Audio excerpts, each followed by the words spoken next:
नमस्कार, मैं हूं आपके साथ दिव्यांशु जोशी और आप देख रहे हैं द वीक ऑफ शो। जहां द वीक ऑफ शो में हम बात करेंगे हफ्ते भर की बड़ी राजनीतिक खबरों पर। तो चलिए शुरू करते हैं द वीक ऑफ शो।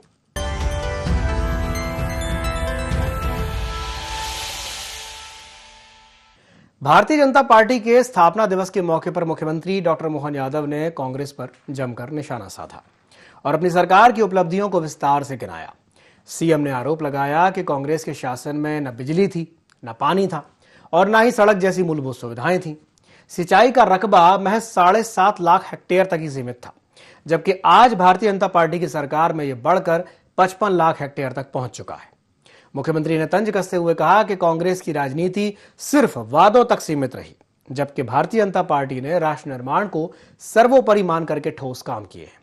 हालांकि कांग्रेस ने इसे श्रेय की सियासत करार दिया, तो वही बीजेपी ने यह दावा किया कि उनकी सरकार ने सही मायनों में विकास को जमीन पर उतारा है। इसी पर देखिए यह खास रिपोर्ट। भाजपा के स्थापना दिवस के मौके पर मुख्यमंत्री डॉक्टर मोहन यादव ने कांग्रेस पर जमकर निशाना साधा और अपनी सरकार की उपलब्धियों को विस्तार से गिनाया। उन्होंने कहा कि कांग्रेस के लंबे शासनकाल में देश और प्रदेश बुनियादी सुविधाओं के लिए तरसता रहा। गेहूं के दाम 100 से 500 रुपए क्विंटल तक ही सीमित रहे। किसानों को न तो सही कीमत मिली और न ही संसाधन। सीएम ने आरोप लगाया कि कांग्रेस के 55 साल के शासन में न बिजली की पर्याप्त व्यवस्था थी, न पानी और न ही सड़क जैसी मूलभूत सुविधाएं। सिंचाई का रकबा महज 7.5 लाख हेक्टेयर तक सीमित था, जबकि आज भाजपा सरकार में ये बढ़कर 55 लाख हेक्टेयर तक पहुंच चुका है। मुख्यमंत्री ने कहा कि भाजपा जो कहती है वो करके दिखाती है। देश को परमाणु शक्ति बनाने से लेकर और राम मंदिर के निर्माण जैसे फैसले भाजपा की दृढ़ इच्छा शक्ति को दिखाते हैं। उन्होंने कांग्रेस पर तंज कसते हुए कहा कि उनकी राजनीति सिर्फ वादों तक सीमित रही, जबकि भाजपा ने राष्ट्र निर्माण को सर्वोपरि मानकर ठोस काम किए हैं। हालांकि कांग्रेस ने इसे श्रेय की सियासत करार दिया, तो वहीं बीजेपी ने दावा किया कि उनकी सरकार ने सही मायनों में विकास को जमीन पर उतारा है। भाजपा का 47वां स्थापना दिवस, सीएम डॉक्टर मोहन यादव का विपक्ष पर निशाना, पीएम मोदी के नेतृत्व की सराहना, भाजपा का संगठन विस्तार पर जोर। कांग्रेस के लोग कहते हैं, अरे गेहूं खरीदो, अरे गेहूं का दाम दो, अरे तुमको तो बोलने का भी अधिकार नहीं। तुम्हारे जमाने में 1956 में जो 100 रुपए क्विंटल गेहूं मिलता था, 55 साल तुम्हारी सरकार रही, 2002-03 तक इसी प्रदेश में बिजली नहीं, पानी नहीं, कोई ठिकाना नहीं। मुझे इस बात की प्रसन्नता है, अब रात में तो छोड़ो, दिन में भी बिजली खूब मिलती है। ये हमारी सरकार के काम करने का तरीका। उधर कांग्रेस ने बीजेपी के दावों पर कड़ा पलटवार करते हुए कहा कि बीजेपी वास्तविकता से परे बयानबाजी कर रही है, जबकि महंगाई, भ्रष्टाचार और कानून व्यवस्था जैसे मुद्दों पर बीजेपी सरकार पूरी तरह विफल रही है। कांग्रेस ने ये भी कहा कि उससे तुलना करना बेमानी है, क्योंकि देश के विकास की मजबूत नींव आजादी की लड़ाई से लेकर पंचवर्षीय योजनाओं और बड़े उद्योग धंधों की स्थापना तक कांग्रेस ने ही की थी।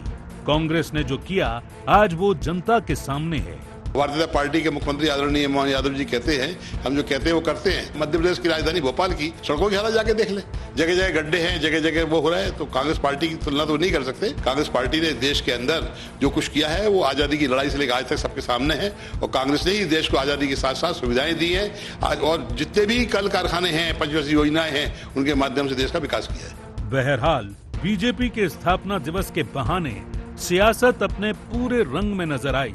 एक तरफ भाजपा अपने काम और उपलब्धियों के दम पर जनता का भरोसा जीतने का दावा कर रही है, तो दूसरी ओर कांग्रेस जमीनी मुद्दों को लेकर सरकार को कटघरे में खड़ा कर रही है। ऐसे में अब कहा यही जा रहा है कि कांग्रेस और बीजेपी के बीच शुरू हुई विकास की ये सियासी जंग जल्द रुकने वाली नहीं है। Bureau report, IND 24। 3 राज्यों में विधानसभा चुनाव प्रचार थम गया, लेकिन इससे पहले कांग्रेस अध्यक्ष मल्लिकार्जुन खड़गे के बयान ने सियासी तापमान को बढ़ा दिया। चुनाव प्रचार के आखिरी दौर में असम में मल्लिकार्जुन खड़गे ने आरएसएस और बीजेपी की तुलना जहरीले सांप से कर दी, जिसके बाद उनका यह चुनावी बयान विवाद का कारण बन गया और सियासत गर्मा गई। मध्य प्रदेश के पीडब्ल्यूडी मंत्री राकेश सिंह ने कहा कि कांग्रेस बुरी तरह से फ्रस्ट्रेशन में है। उन्होंने कहा कि संकट के समय राहुल गांधी देश के खिलाफ खड़े होते हैं और जनता को भ्रमित करते हैं। इसी पर देखिए एक खास रिपोर्ट। कोई इस जहरीला सांप आपके सामने से गुजर रहा है और आप नमाज भी पढ़ रहे हैं। नमाज तोड़ के उस जहरीली सांप को मारना, ये कुरान में कहा है। ये जहरीला सांप है आरएसएस और बीजेपी। इसको अगर आप नहीं मारेंगे, आप कभी बचेंगे नहीं।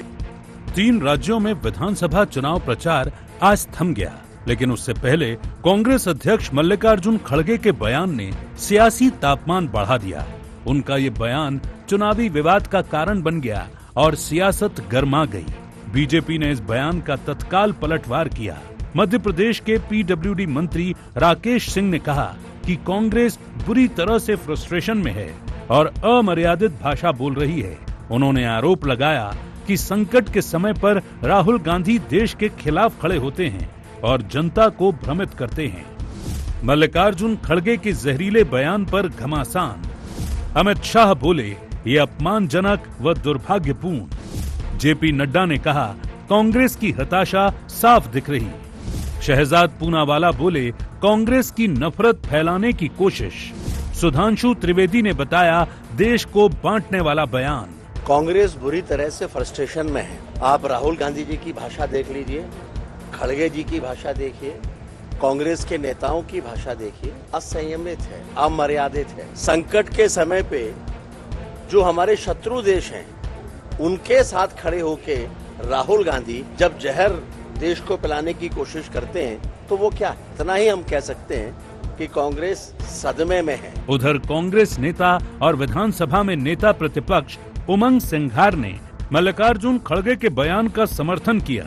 उन्होंने कहा कि आरएसएस के पास कोई रजिस्ट्री नहीं है, लेकिन करोड़ों की संपत्ति है और इसे जहरीला सांप कहा जाना सही है। पूरे देश के अंदर आरएसएस ऐसा एक संगठन है जो रजिस्टर्ड नहीं है कि किसी न फर्म सोसाइटी में, न किसी कंपनी रजिस्ट्रेशन, न किसी समूह में रजिस्ट्रेशन। उस आरएसएस के पास करोड़ों अरबों रुपए की प्रॉपर्टियां हैं। एक आम व्यक्ति को जब रजिस्ट्रेशन कराना पड़ता है अपनी कंपनी का, अपने फर्म का, तो एक आरएसएस तरीके इतने बड़े संगठन को रजिस्ट्रेशन की आवश्यकता नहीं है। जो माननीय राष्ट्रीय अध्यक्ष जी ने कहा, जो उपाधि दी साहब की, उनकी बात को मैं समर्थन करता हूँ। कुल मिलाकर मल्लिकार्जुन खड़गे का ये बयान राजनीति का केंद्र बन गया है और इसकी गूंज मध्य प्रदेश की सियासत में भी साफ सुनाई दे रही है। जहां बीजेपी इसे कांग्रेस की हताशा बता रही है, तो कांग्रेस अपने रुख पर कायम है। ऐसे में कहा यही जा रहा है कि चुनाव प्रचार भले ही 3 राज्यों में खत्म हो गया हो, लेकिन बयानबाजी की लड़ाई जारी रहने वाली है। Bureau report, IND 24। Madhya Pradesh में यूसीसी को लेकर के अब सियासत तेज हो गई है। मुख्यमंत्री डॉक्टर मोहन यादव सरकार इसे लागू करने की दिशा में तेजी से कदम बढ़ा रही है। कैबिनेट की बैठक के बाद सरकार ने उन राज्यों के मॉडल का अध्ययन शुरू किया है जहां पर यूसीसी लागू किया जा चुका है। हालांकि कांग्रेस इसे मूल मुद्दों से ध्यान भटकाने की कोशिश करार दे रही है। इसी पर देखिए खास रिपोर्ट। मध्य प्रदेश में यूनिफॉर्म सिविल कोड यानी यूसीसी को लेकर सियासत तेज हो गई है। मुख्यमंत्री डॉक्टर मोहन यादव सरकार इसे लागू करने की दिशा में तेजी से कदम बढ़ा रही है। कैबिनेट बैठक के बाद सरकार ने उन राज्यों के मॉडल का अध्ययन शुरू कर दिया है जहां यूसीसी लागू किया जा चुका है। इसी के साथ राज्य स्तर पर एक उच्च स्तरीय कमेटी गठित करने की तैयारी भी शुरू हो गई है। हालांकि कांग्रेस इसे मूल मुद्दों से ध्यान भटकाने की कोशिश करार दे रही है, तो वहीं बीजेपी इसे सामाजिक समानता और न्याय की दिशा में बड़ा कदम बता रही है। माना जा रहा है कि सरकार दिवाली से पहले यूसीसी बिल लाने की दिशा में काम कर रही है। एमपी में यूसीसी लागू करने की तैयारी तेज। राज्य सरकार बनाएगी हाई लेवल कमेटी। दिवाली से पहले बिल लाने की तैयारी। अन्य राज्यों के मॉडल का होगा अध्ययन। समान कानून लागू करने पर जोर। महिलाओं के अधिकारों पर फोकस। सामाजिक न्याय की दिशा में कदम। यूसीसी वाली जैसी बातें आ रही है, कांग्रेस के ही तो पाप है जिसको हम सुधारने की कोशिश कर रहे हैं। ये देश कश्मीर से लेकर कन्याकुमारी और अटक से लेकर कटक तक एक है। देश का व्यक्ति हर हिसाब से एक रूप है। और बहुत जरूरी है, इस देश को बड़ा देश बनाना है तो कानून एक जैसा होना चाहिए, धर्म का धर्म से झगड़ा नहीं होना चाहिए, धर्म का धर्म से विभेद नहीं होना चाहिए। वहीं कांग्रेस ने इस मुद्दे पर सरकार को घेरना शुरू कर दिया है। नेता प्रतिपक्ष उमंग सिंघार का कहना है कि यूसीसी जैसे संवेदनशील मुद्दे पर बिना सामाजिक सहमति के फैसला लेना ठीक नहीं है। कांग्रेस का आरोप है कि सरकार आदिवासी और अन्य समुदायों की परंपरा को नजरअंदाज कर जल्दबाजी में फैसला लेना चाहती है। सभी को विश्वास में लेके सरकार को निर्णय करना चाहिए ताकि किसी समाज का अपमान न हो। कई बार सरकार ने आदिवासी कानून को लेके बात करी, चर्चा करी, कानून बनाने का प्रयास किया, लेकिन सरकार के पास कई कानून अभी भी लंबित पड़े हैं। मैं समझता हूँ कि आदिवासियों के जो कानून की सरकार ने बात करी, कमेटी बनाई है, उसकी रिपोर्ट भी तत्काल आना चाहिए और उसको भी विधानसभा पारित होना चाहिए। बहरहाल यूनिफॉर्म सिविल कोड को लेकर मध्य प्रदेश की सियासत गर्मा गई है। एक ओर मध्य प्रदेश सरकार इसे सामाजिक समानता और महिलाओं के अधिकारों को मजबूत करने वाला बड़ा सुधार बता रही है, तो वहीं कांग्रेस इसे बिना सहमति थोपे जाने वाला और मूल मुद्दों से ध्यान भटकाने वाला कदम करार दे रही है। ऐसे में अब देखना होगा कि सरकार इस कानून को कितनी सहमति और संतुलन के साथ आगे बढ़ा पाती है। Bureau report, IND 24। Madhya Pradesh में गेहूं खरीदी की शुरुआत के साथ ही अब सियासत भी तेज हो गई है। भोपाल, इंदौर, उज्जैन और नर्मदापुरम संभाग में समर्थन मूल्य पर खरीदी शुरू हुई है। कांग्रेस इसे जल्दबाजी में उठाया गया आधी अधूरी व्यवस्थाओं वाला कदम बता रही है, तो ये मुख्यमंत्री डॉक्टर मोहन यादव ने इसे किसानों के हित में एक बड़ा फैसला बताते हुए बेहतर व्यवस्थाओं का दावा किया। इसी को लेकर देखिए एक खास रिपोर्ट। मध्य प्रदेश में गेहूं खरीदी की शुरुआत के साथ ही सियासत भी तेज हो गई है। भोपाल, इंदौर, उज्जैन और नर्मदापुरम संभाग में आज से समर्थन मूल्य पर खरीदी शुरू हुई है। इस बार 2,585 रुपए प्रति क्विंटल MSP पर 40 रुपए बोनस जोड़कर 2,625 रुपए की दर तय की गई है। हालांकि कांग्रेस ने इसे जल्दबाजी में उठाया गया आधी अधूरी व्यवस्थाओं वाला कदम करार दिया है। वहीं मुख्यमंत्री डॉक्टर मोहन यादव ने इसे किसानों के हित में बड़ा फैसला बताते हुए बेहतर व्यवस्थाओं का दावा किया। राज्य में 19 लाख से ज्यादा किसानों ने पंजीयन कराया है और 3,627 उपार्जन केंद्र बनाए गए हैं। सरकार का कहना है कि बारदाने से लेकर मॉनिटरिंग तक हर स्तर पर तैयारी पूरी है और पहले छोटे व सीमांत किसानों की खरीदी को प्राथमिकता दी जा रही है। बीजेपी इसे किसान कल्याण वर्ष में किसानों की समृद्धि की दिशा में बड़ा कदम बता रही है।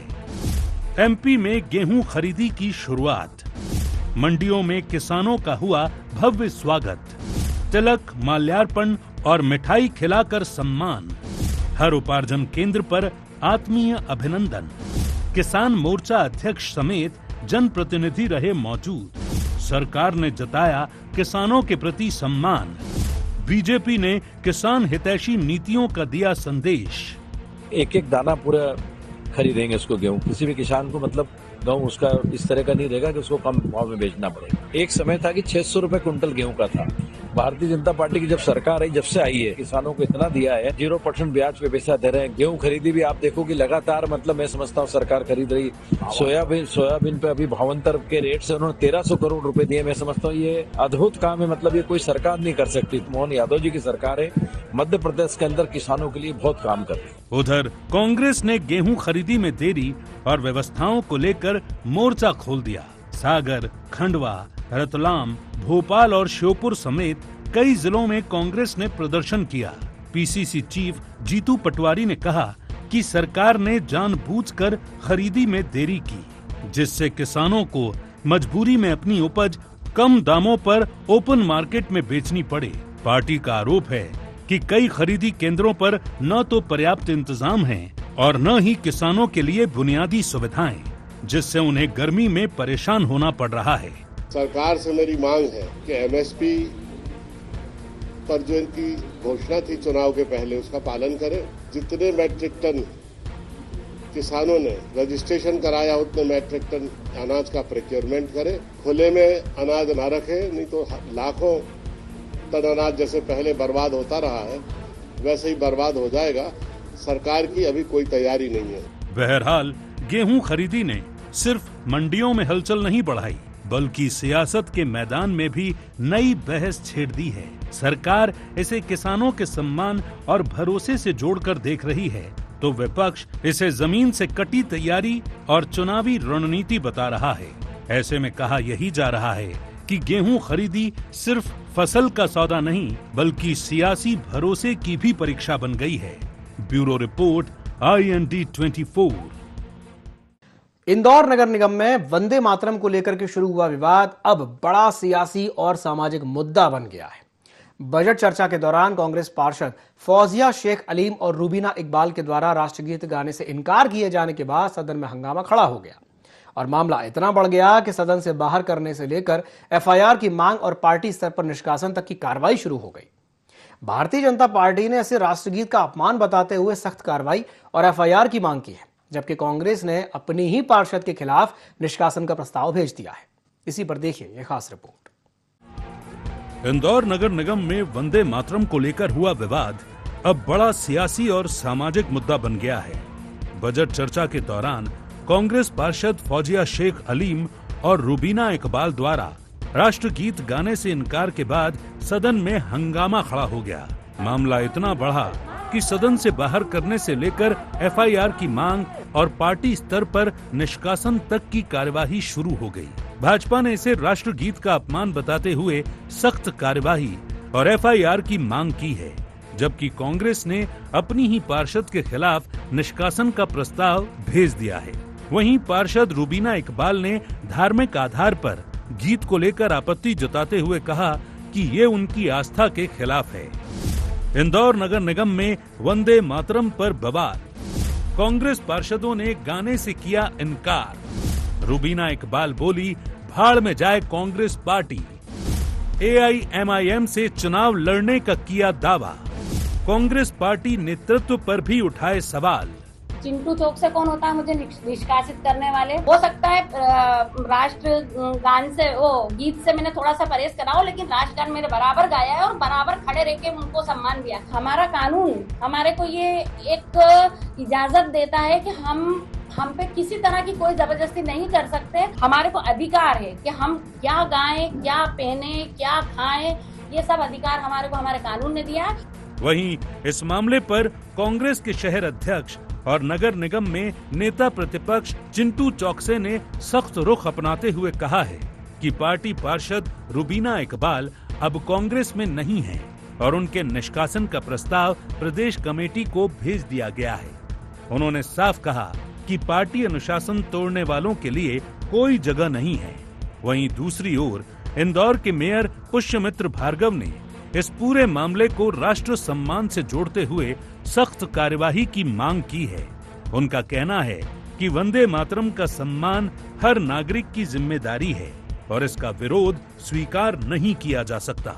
जिस प्रकार से रूबीना इकबाल खान जी ने कांग्रेस को लेकर अनर्गल बातें करी, वो निश्चित रूप से इनडिसिप्लिन है। अनुशासन की कार्रवाई 100% होगी, कड़ी कार्रवाई होगी। और मेरा तो ये है कि रूबीना इकबाल खान जी आज से ही अपने आप को कांग्रेस पार्टी से बाहर माने। इस प्रकार के किसी भी लोगों को कांग्रेस पार्टी कभी भी एंटरटेन नहीं करेगी। हम सब उस जगत जननी हमारी मातृभूमि की वंदना करने में अगर कई लोगों को आपत्ति है तो उनके अस्तित्व पर हम सबको विचार करने की जरूरत है। कल हमारे पार्षद दल ने संभाग आयुक्त को ज्ञापन दिया है कि नगर निगम के प्रावधानों के अनुरूप राष्ट्रीय गीत को गाने और उसके सम्मान में बनाई गई एडवाइजरी के अनुरूप वो कार्रवाई करें। बहरहाल राष्ट्रगीत का ये विवाद नगर निगम की सीमा से निकलकर राजनीतिक और वैचारिक बहस का बड़ा मुद्दा बन गया है। एक तरफ इसे राष्ट्र सम्मान से जोड़ा जा रहा है, तो दूसरी तरफ इसे आस्था और अभिव्यक्ति की स्वतंत्रता से। अब देखना होगा कि ये मामला आगे कानूनी और राजनीतिक रूप से क्या मोड़ लेता है। Bureau report, IND 24। Madhya Pradesh के रायसेन स्थित दशहरा मैदान में 3 दिवसीय उन्नत कृषि महोत्सव, प्रदर्शनी और प्रशिक्षण कार्यक्रम का भव्य शुभारंभ हुआ। इस अवसर पर रक्षा मंत्री राजनाथ सिंह, मुख्यमंत्री डॉक्टर मोहन यादव और केंद्रीय कृषि मंत्री समेत कई जनप्रतिनिधि मौजूद रहे। कार्यक्रम का उद्देश्य किसानों का सशक्त करना है। तो वहीं मुख्यमंत्री डॉक्टर मोहन यादव ने कहा कि सीमा पर तैनात जवान और खेत में काम करने वाले किसान दोनों का सम्मान समान है। तो वहीं मुख्यमंत्री ने गेहूं के समर्थन मूल्य और प्रदेश में सिंचाई के रकबे को लेकर के विपक्ष पर भी तीखा हमला बोला और सरकार की उपलब्धियों को गिनाया। इसी पर देखिए ये खास रिपोर्ट। मध्य प्रदेश के रायसेन स्थित दशहरा मैदान में 3 दिवसीय उन्नत कृषि महोत्सव, प्रदर्शनी और प्रशिक्षण कार्यक्रम का भव्य शुभारंभ हुआ। इस अवसर पर रक्षा मंत्री राजनाथ सिंह, मुख्यमंत्री डॉक्टर मोहन यादव और केंद्रीय कृषि मंत्री सहित कई जनप्रतिनिधि मौजूद रहे। कार्यक्रम में प्रदेश भर से बड़ी संख्या में किसान, कृषि वैज्ञानिक और विशेषज्ञ एक मंच पर जुटे, जहां आधुनिक खेती, नई तकनीकों और बाजार से जुड़े जुड़ाव पर विस्तार से चर्चा की जा रही है। रक्षा मंत्री राजनाथ सिंह ने किसानों को देश की अर्थव्यवस्था की रीढ़ बताते हुए कहा कि किसान सिर्फ अन्न ही नहीं उगाता, बल्कि पूरी अर्थव्यवस्था को मजबूती देता है। साथ ही उन्होंने कहा कि मध्य प्रदेश विकास के पथ पर तेजी से आगे बढ़ रहा है और मुख्यमंत्री डॉक्टर मोहन यादव लगन के साथ प्रदेश को नई ऊंचाइयों पर ले जा रहे हैं। वहीं मुख्यमंत्री डॉक्टर मोहन यादव ने कहा कि सीमा पर तैनात जवान और खेत में काम करने वाले किसान दोनों का सम्मान समान है। उन्होंने बताया कि राज्य सरकार ने वर्ष 2026 को किसान कल्याण वर्ष के रूप में मनाने का निर्णय लिया है और खेती किसानी को उद्योग से जोड़ने की दिशा में लगातार प्रयास किए जा रहे हैं। मुख्यमंत्री ने कहा कि कृषि क्षेत्र में आधुनिक तकनीकों का तेजी से विस्तार हो रहा है और सरकार किसानों को हर संभव सहायता उपलब्ध करा रही है। इसके साथ ही मुख्यमंत्री ने गेहूं के समर्थन मूल्य और प्रदेश में सिंचाई के रकबे को लेकर विपक्ष पर भी तीखा हमला बोला और सरकार की उपलब्धियों को गिनाया। साथियों, मध्य प्रदेश की इस माटी में कुछ न कुछ तो खास बात है। यहाँ के किसानों की मेहनत, उनकी लगन अपने आप में एक प्रेरणा देती है। मध्य प्रदेश लगातार विकास के पथ पर तेजी से आगे बढ़ रहा है। एक तरफ सीमा पे जवान और उसके रक्षा मंत्री हमारे बीच माननीय राजनाथ सिंह जी, और खेत में किसान, दोनों का मान सम्मान बराबर है। यह आयोजन आज दोनों की गरिमा बढ़ाने वाला। 1956 में मध्य प्रदेश बना, कांग्रेस की सरकार लगभग 55 साल रही। मध्य प्रदेश का सिंचाई का रकबा केवल 7.5 लाख हेक्टेयर था। यह कांग्रेस के शासनकाल का हिसाब था।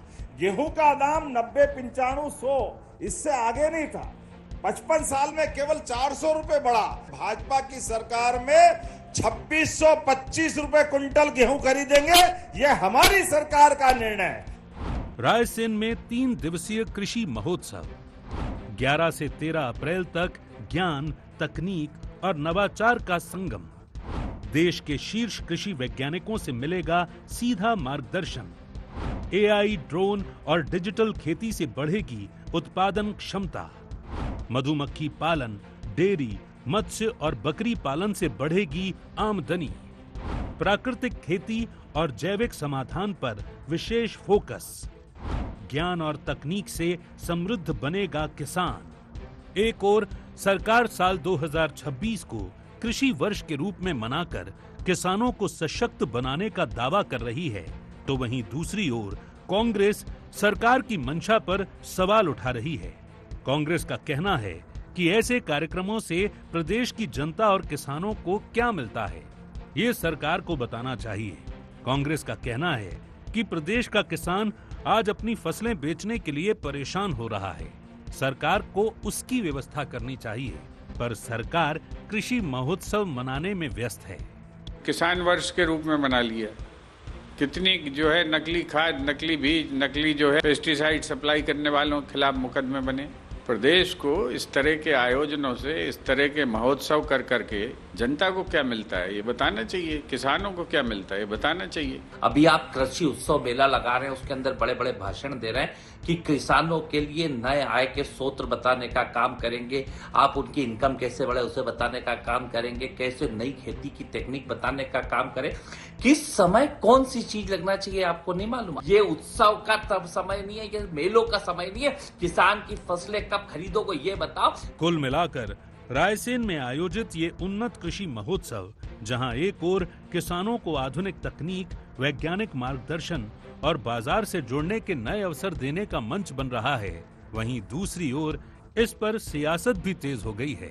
सरकार इसे किसानों की आय बढ़ाने और खेती को लाभकारी बनाने की दिशा में बड़ा कदम बता रही है, तो विपक्ष जमीनी हकीकत और किसानों की समस्याओं को लेकर सवाल खड़े कर रहा है। अब देखना होगा कि इस तरह के आयोजनों से किसानों को वास्तविक लाभ कितना मिलता है और क्या ये पहल प्रदेश के अन्नदाताओं की स्थिति में ठोस बदलाव ला पाती है या नहीं। Bureau report, IND 24। तो द वीक ऑफ शो में फिलहाल के लिए इतना ही। देखते रहिए IND 24। नमस्कार।